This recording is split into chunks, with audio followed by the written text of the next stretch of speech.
Okay, so this week, our thoughts on our proof and our polish of the final draft that we're getting ready to send in this week, as well as our reaction to no, I won't read your fucking script. So, first off, as far as the crisis script goes, I was able to cut a lot out of it. And it was hard to do because, you're kind of married to some of this stuff. But there's probably more I could cut out of it, but I need those little germs in there, those little seeds, I guess, for the next episode, which I'm going to write on my own in the third and the fourth, the whole first season, which is my intent after graduation. So I did keep them in there. However, I might make a different draft for the reading that we do at the residency. And I emailed Matt that saying, hey, look, I can cut out a bunch of these subplots and really trim down the size of the pilot and the character count as well if I do that. So there might be even more cutting to go on between graduation and the residency. Moving on to no, I won't read your fucking script. You know what is so true. Everything that we're being told in this article, and I'll tell you why. I've been doing some feedback for a screenplay competition, pretty well known one. And it's a lot of work doing it. You get these assignments where, hey, here's 10 scripts to read this week. If you want to take on 10 and you have to, write your 600 word responses on what works, what doesn't work, so on and so forth. And it's tough because there's a lot of scripts out there that don't work.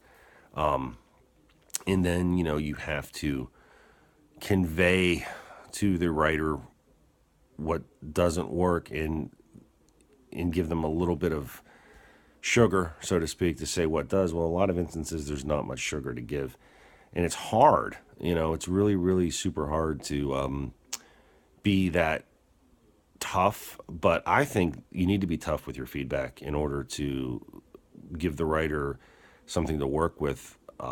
In the future, I feel I'm very honest with my feedback. I know I'm not the best screenwriter in the world, of course not, but I also know that I'm not the worst, and I know when things aren't working, and it's, easy to point it out, but it's harder to point it out in a manner that doesn't come across as your script sucks, kind of like the reader said in the article, that synopsis that he had to read. It's hard. It's a tightrope to walk. It really is. But I honestly feel that the writers deserve to know what they can do better. There's a lot of stuff they can be doing better, or at least the ones I've read. Out of the oh god, I don't know, 50 scripts I've read, maybe between pilots and shorts and so forth. I would say 1%, 2% of those are good. The rest of them are average, I would say. The other, 90, let's say 96% are average, and then the other, well, that's not even high.